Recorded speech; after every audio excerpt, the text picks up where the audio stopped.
O roubo nun estanco de Taragoña en Rianxo saldase co delincuente ferido de gravidade. O ladrón acabou arremetendo o coche roubado no que fuxía contra un furgón de tráfico nun control policial na AP9, á altura do concello coruñés de Ordes. Que tal, saudos? Na colisión tamén resultaron feridos de consideración dous axentes da Garda Civil de Tráfico. En 50 segundos buscamos todos os detalles. Agora titulares.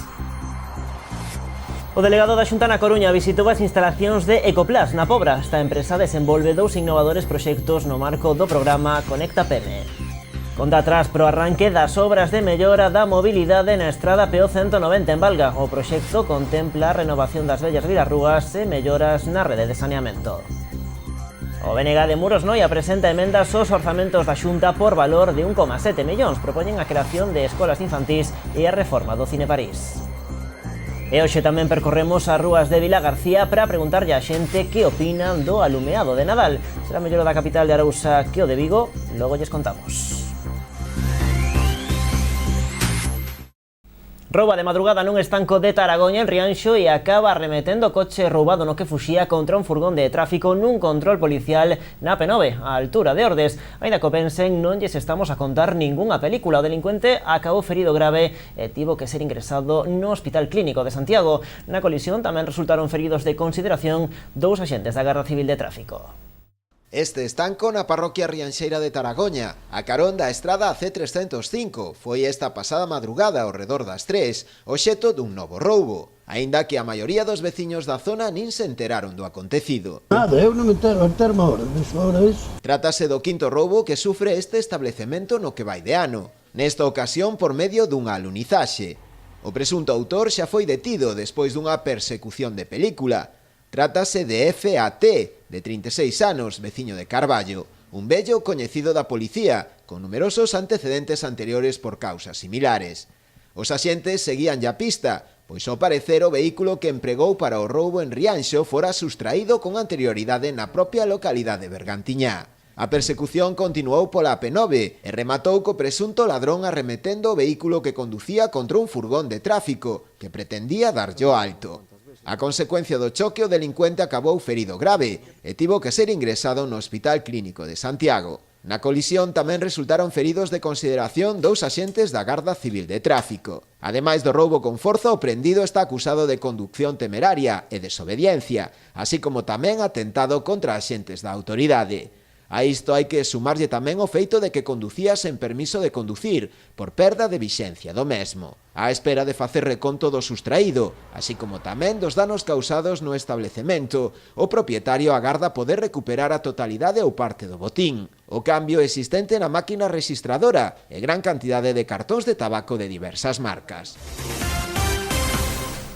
A Audiencia Provincial da Coruña decretou a reapertura da causa contra o exalcalde de Pontecesures, Luis Álvarez Angueira, por presunto abuso sexual. A denuncia presentada durante o verán do pasado ano pola súa sobriña política, Adriana Ordóñez, fora arquivada polo xulgado de primeira instancia de Padrón. Agora, a Audiencia Provincial vende admitir o recurso presentado pola denunciante, ordenando a reapertura da investigación e a realización de novas dilixencias para esclarecer o caso. Segundo a denunciante, os feitos tiveron lugar entre 1996 e o ano 2001, cando era menor de idade. Máis cousas, o delegado territorial da Xunta na Coruña visitou as instalacións de Ecoplas Barbanza na Pobra do Caramiñal. Esta empresa é unha das beneficiadas por dúas liñas de axuda do programa Conecta PM, que promove a Xunta para desenvolver proxectos relacionados coa nanotecnoloxía, a enerxía e tamén o medio ambiente ou a saúde. Ecoplas Barbanza participa no programa Conecta PM da Consellería de Economía e Industria a través de dous innovadores proxectos enfocados á xeración de mallas biodegradables para envases a partir de residuos. Participamos en dous proxectos, participamos no Ático e no Vialac. O Ático é un proxecto innovador onde moi técnico, é todo un reto para nós, xa que se trata de usar a malla extruída, a extrusión como un elemento conductor E no tema do Biolac é un proxecto xa no que nós temos máis experiencia, resultados, que é a fabricación de mallas biodegradables partindo de residuos, é dicir, ir hacia, que está tan de moda hoxe en día, unha economía circular, non? Na comarca do Barbanza, 5 empresas acolléronse a este programa cofinanciado pola Xunta en moi distintos ámbitos empresariais para favorecer a competitividade das nosas empresas. No Barbanza se están apoiando a un total de 5 empresas e a Xunta está investindo 722.000 euros que moviliza máis de 1 millón de euros, porque as empresas tamén coparticipan, tamén financian estos proxectos de investigación, innovación e desenvolvemento e na comarca, está sendo o Barbanza unha comarca activa na que se están traballando en distintas líneas de investigación para desenvolver distintos produtos vinculados desde a investigación a través de produtos que se poden elaborar a través do pino e da madeira de pino e concretamente neste caso esta empresa que é moi activa, que participa neste programa no Conecta PM en 2 proxectos de investigación moi interesantes. En total, en toda a provincia serán 90 as empresas que se acollan a este programa cun investimento próximo aos 11,5 millóns de euros. Conta atrás para o arranque das obras de mellora da mobilidade na estrada PO 190 en Valga. O proxecto contempla a sustitución das vellas beirarrúas por unha senda peonil. Tamén hai melloras na rede de saneamento e un incremento da seguridade viaria. Está previsto que os traballos arranquen nas vindeiras semanas.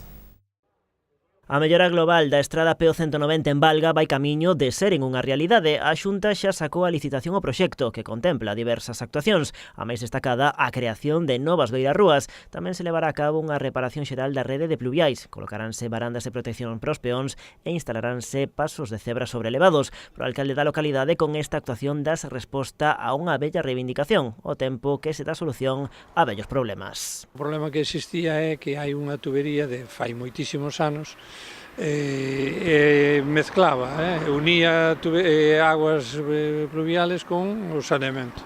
E iso no inverno o que representa é moitos máis metros cúbicos de aportación á depuradora cos consiguientes desbordamentos, non? E as aceras que están, as beirarrúas que están, son casi 20 e pico de anos casi os que levo aquí. A actuación implicará a renovación desas beirarrúas que mudarán agora en sendas peonís. Dentro do plan de sendas que estamos tamén implantando en toda Galicia, en toda a provincia de Pontevedra, creo que aquí francamente vai a quedar moito mellor que as actuales beirarrúas que xa teñen moito tempo, que me dicía o alcalde que foron feitas incluso con un obradoiro de empleo, como se chamaba actualmente unha casa escola-taller, daquelas que había antes e que, fíjate, a cantidad de anos e o resultado que deron, non? A licitación desta actuación xa foi publicada no Diario Oficial de Galicia. Os traballos arrancarán en cuestión de semanas e prolongaránse durante os vindeiros 5 meses. Nós entendemos que é unha obra moi necesaria e que vamos a cometer, como digo, nos próximos días, nos próximos meses, en canto hoxe a licitación, por un importe que ronda casi os 360.000 euros, por lo tanto é unha inversión importante tamén de todas as que da Consellería de Infraestructuras están acometendo, como digo. Os traballos vanse executar ao longo de 1.300 metros, aproveitando a actuación vanse repintar as marcas viarias e tamén se vai renovar a sinalización horizontal e vertical. En Cambados, entretanto, presentouse hoxe un proxecto de mellora do saneamento da rede de pluviais no río da Ucha, na parroquia de Corbillón. Unha mellora que se estenderá nuns 400 metros e que irá con cargo o Plan Concellos 2019 da Deputación de Pontevedra. O Concello de Cambados vai a presentar un proxecto de mellora do saneamento en Corbillón, concretamente no río da Ucha, con cargo ao Plan Concellos 2019 da Deputación de Pontevedra.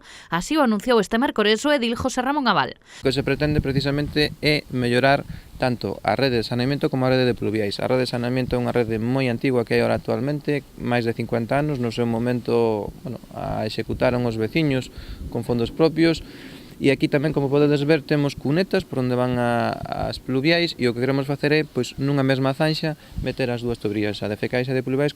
Deste xeito vamos a mellorar a seguridade viaria porque vamos a ampliar o que é o vial de circulación. Xunto a Valvarela estivo o enxeñeiro encargado do proxecto quen explicou os pormenores desta intervención. En principio pensábase só nas pluviales e asfaltar, pero xa lle comentei, mira, se empezamos a picar aquí vai romper tubos e vamos ter un liazo, entonces vamos meter unha tubería nova, fecales, cas conexións todas novas de todos os veciños, Ya é unha tubería de 400 milímetros de diámetros con sumidoiros para recoller todas as pluviales e, o que dicía el, ampliar os viales e cerrar todas as cunetas.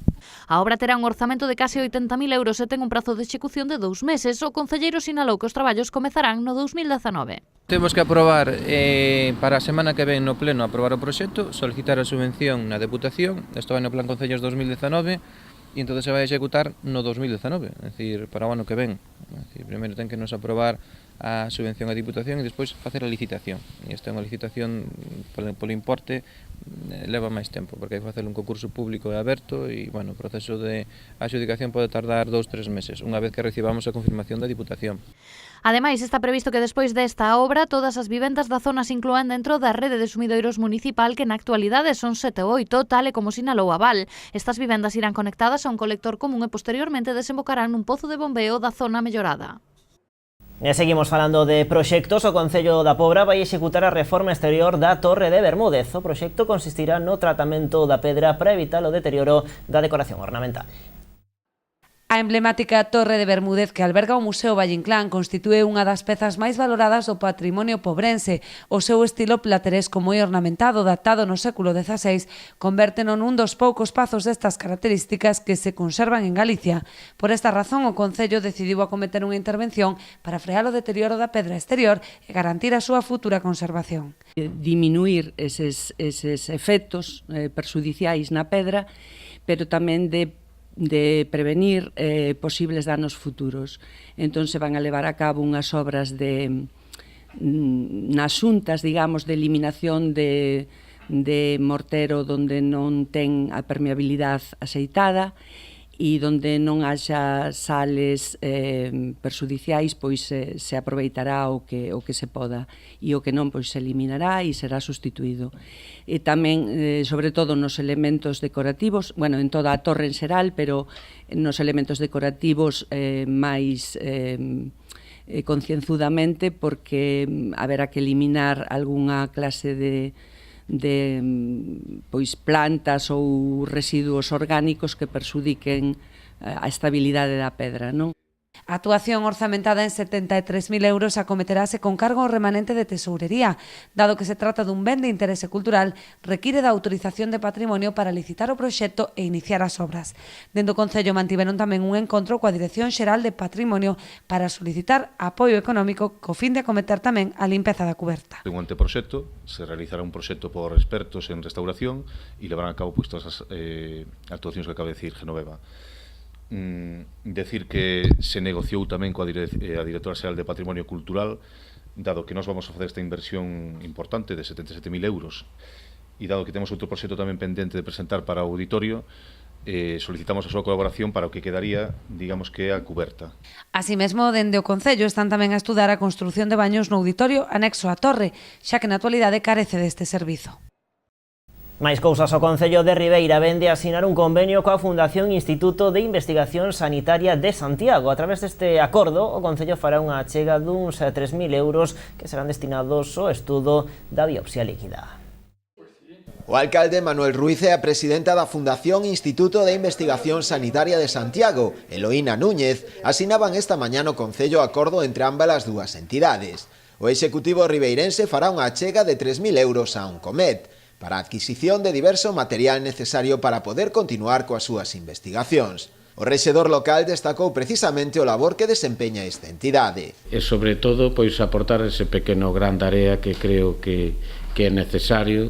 A iniciativa que tomaron co micromecenazgo, pois creo que era novedosa, cando menos en Galicia, e bueno, creo que dou a conocer a problemática, pero dou a conocer tamén a cantidad de persoas que están traballando na investigación para intentar mitigar o que é ese gran problema que hoxe en día é o cancro, non? Pola súa banda, dende a Fundación, a súa presidenta Eloína Núñez agradeceu a aportación realizada polo Concello de Ribeira, que lle permitirá á entidade poder seguir desenvolvendo o seu traballo de investigación. Y destacar sin duda pues que el área de Santiago Barbanza es un área que tiene un instituto de investigación sanitaria de los mejores de España, de los que el año pasado fuimos el segundo en captar más fondos para hacer investigación, en el que trabajan 1.300 investigadores y que no solo la asistencia que damos, que es un poco la que pueden ver nuestros pacientes, si esa asistencia está unida a lo que es la investigación y también la docencia con una facultad de medicina que tenemos en este área y que es la única de Galicia, lo que nos hace es dar una asistencia de excelencia. No acto de sinatura do acordo tamén tomaron parte o director do Oncomed, Rafael López, a responsable da unidade de biopsia líquida do grupo, Laura Munielo, e o xerente do Hospital da Barbanza, Salvador Mariño. E o GALP da Ría de Arousa celebrou unha xornada centrada nas oportunidades da chamada economía azul. A cita serviu para dar a coñecer as oportunidades que ofrece e como se pode aplicar no noso territorio. A aposta polo mar como motor económico dos territorios costeiros é a base na que se sustenta este modelo económico, que se presenta como unha alternativa de futuro para as localidades que dun xeito ou doutro viven do mar. Ademais da pesca, a economía azul permitiría a xeración de postos de traballo noutros eidos asociados co mundo marítimo, como o sector da enerxía renovable mariña ou a biotecnoloxía. O encontro tamén serviu para a presentación de varios proxectos que se inspiran nesta filosofía. O acto tivo lugar onte no Pazo de Vista Real de Vilanova. O Nadal está a volta da esquina e dende a ruta do Viño Rías Baixas e a Deputación de Pontevedra propoñen para estas festas agasallar en o turismo. A iniciativa componse de 19 experiencias relacionadas co viño nas Rías Baixas. Por primeira vez a ruta do Viño Rías Baixas e a Deputación de Pontevedra unen forzas para impulsar unha iniciativa coa que seguir traballando para a desestacionalización do turismo na provincia. Con este fin promoven a campaña Este Nadal regala no turismo nas Rías Baixas. Hemos creado una campaña específica de Navidad en que el eje central es estas Navidades regala no turismo en Rías Baixas. La idea es ofrecer una serie de paquetes, una serie de experiencias enoturísticas en torno a los vinos Rías Baixas.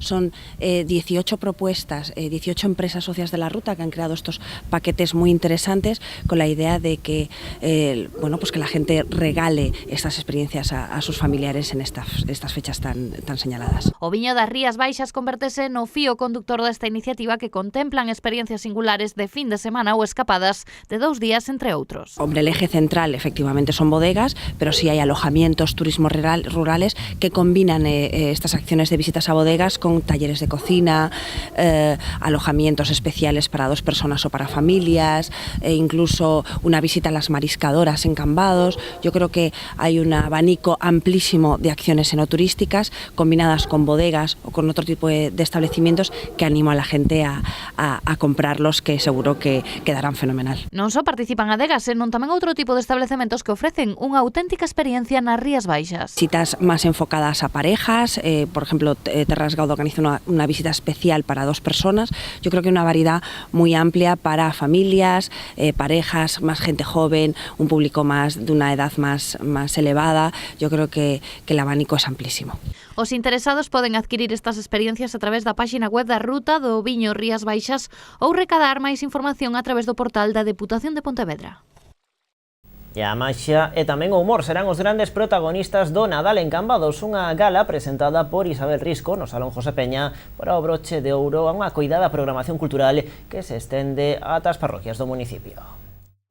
Unha gala ao Día de Reis ou o Nadal nas parroquias son tan só dous dos vértices sobre os que se asenta o Nadal 2018 no Concello de Cambados. O edil de Cultura do municipio sinalaba en rolda de prensa que o programa referente ás parroquias deste ano é moito máis ambicioso que o de anos anteriores. Cambiamos, vale, moito máis ambicioso, e o que facemos é un pouco de diversificar e centrar nas tardes, incluso en fins de semana, o sea que 4 días en 4 parroquias. Nesta ocasión, os gustos e as idades son tan variados como das actividades que pensaron para este Nadal que se celebrará durante 4 días e sempre ás 6 da tarde.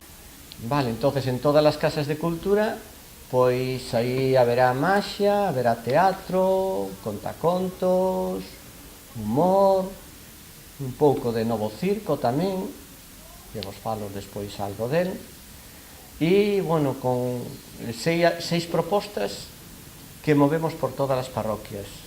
A novidade este ano ven da man da Gala de Reis que se celebrará no Salón José Peña e que terá como mestra de ceremonias a Isabel Risco.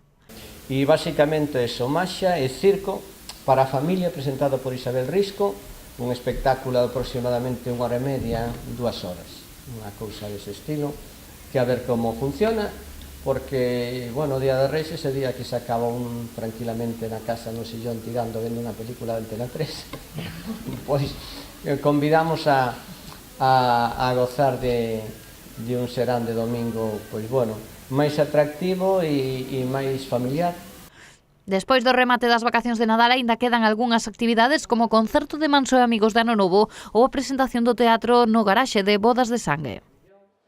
Máis propostas para o Nadal, a Asociación Amigos do Barbanza atopase inmersa nos preparativos do Festival de Nadal que se vai celebrar no Centro de Comoxo o día 21. Os usuarios da entidade ensaian estes días as dúas obras teatrais que levarán a escena, así como as numerosas panxoliñas coas que delitarán os asistentes. A festa contará tamén cun fotocol decorado cos traballos que levan días confeccionando. O centro abrirá as súas portas aos convidados a partir das 12 da mañá. Tras o festival celebrarase un xantar e pola tarde os usuarios e familiares recibirán a visita de Papá Noel que se pasará por Comoxo para repartir agasallos e doces. Un tobogán de xeo natural é a principal novidade este ano do FEX Turrón. O certame de ocio abriu xa as súas portas no FEXDEGA de Vilagarcía, mantendo tamén a súa xa clásica pista de patinaxe. O espazo ofrece unha variada oferta de lecer pensada especialmente para os máis pequenos.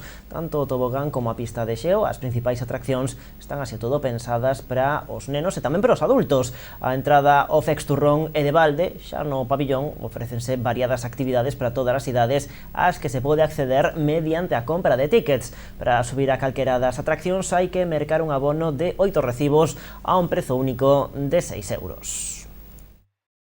Pois con Nadal petando as portas, case que todos os concellos da nosa contorna accederon xa ao seu alumeado, así que hoxe nos aproveitamos para sair á rúa para ver se a xente lle gusta. Fomos ata Vilagarcía, onde o gran protagonista é un agasallo xigante que preside a Praza de Galicia. Hai quen queda prendado ollando para elas e hai quen nin as mira, pero o certo é que o Nadal sen as rúas iluminadas non sería o mesmo. As pequenas vilas pouco poden facer fronte aos nutridos decorados das grandes urbes, pero cada quen, na medida dos seus posibles, aproveita para poñer bonitas as súas rúas. En Vilagarcía, o principal reclamo deste ano é este gran agasallo, instalado na Praza de Galicia. Están bonitas este ano, está ben, este cousiño de noite está moi ben iluminado. Sí, aprobo alto. Sí, por supuesto, sí, moi bonitas. A mí me gusta, más que el año pasado. Me gusta porque hay muchas zonas iluminadas y me gusta muchísimo, me parece muy original lo que han puesto, sí, me gusta mucho. O Concello Vilagarcián destina unha partida de 80.000 euros, 20.000 máis que no pasado Nadal. Quen defende este gasto di que as luces son boas para animar as rúas e para fomentar as vendas do pequeno comercio. Claro que é moi boa para o comercio, a cousa de Navidad, se non pregunta en Vigo. Mira como o comercio sube moito. Canto máis luces e xente veña a ver as cousas, mellor para o comercio sempre. O comercio para as ventas, sobre todo así a noitiña, está moi ben para pasear cos rapaces. Pero en Vilagarcía non todos son loanzas pro alumeado deste ano. Hai quen di que é máis feo que o do ano pasado e hai quen bota en falta máis zonas iluminadas. En López Ballesteros es una vergüenza. Detrás del ayuntamiento no tenemos ni una luz de Navidad. Y luego metieron allí 2 lucecitas que ni alumbran. Una vergüenza. No te creas que me parece una iluminación muy excesiva. No creo que la clave esté en que haya mucha cantidad, sino que haya calidad. Y bueno, echo en falta un árbol que esté un poco mejor decorado. Veo que va menos en relación al año pasado. A menos. Críticas que tamén se estenden a outros puntos, como é o caso de Vilaxoán. De feito, houve unha xuntanza, ademais, aí en Vilaxoán, e van facer o venres que ven. Este venres van facer unha decoración todo o pobo na praza. É un motivo de protesta. E claro, se saímos á rúa a preguntar polas luces do Nadal, querendo ou sen querer, acabamos falando do inevitable, as luces de Vigo. Vigo está aquí, Vilagarcía, aquí, o sea, lo siento muchísimo para la gente de aquí, pero es la verdad, o sea... Mandaron unha foto do espacio de España, reluce terrible, Es increíble lo que reluce. Pero como Vigo nos queda un pouco a desmán, nos quedamos coas decoracións da nosa contorna. Quizáis non reluzan tanto, pero polo menos son as nosas.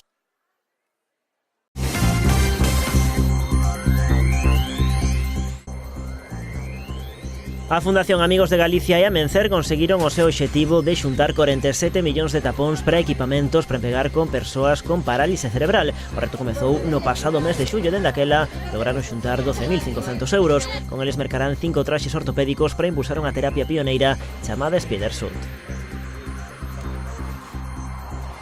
Balance moi positivo do paso da Mancomunidade Arousa Norte polo Salón Náutico de París, que abriu as súas portas o pasado sábado. Durante 9 días a entidade promocionará os 5 portos deportivos da comarca, así como a ruta marítimo fluvial da Traslatio. A intención da entidade é seguir a reforzar a súa presenza neste tipo de eventos promocionais que se traducen nun notable incremento de visitantes. Mañá se irán á venda as entradas para a edición do ano que ven do Atlantic Fest. O evento musical vai se celebrar nella de Arousa do 26 ao 29 de xullo. O abono para o festival poderase adquirir dende as 9 da mañá por un prezo reducido de 37 € a través da web do festival atlanticfest.com. A oferta durará tan só 24 horas. A campaña Toponimízate, promovida pola Real Academia Galega e a Secretaría Xeral de Política Lingüística, chega este xoves a Muros. A aula CEMIT acollerá a partir das 7:30 unha charla a cargo de Vicente Feijóo, membro do Seminario de Onomástica da Real Academia Galega, sobre a orixe e o significado dos topónimos dos concellos e das parroquias. Pausa para a publicidade, falamos do incendio nun transformador no colexio de Barcelos. Era xa no tempo do Pontevedras 10.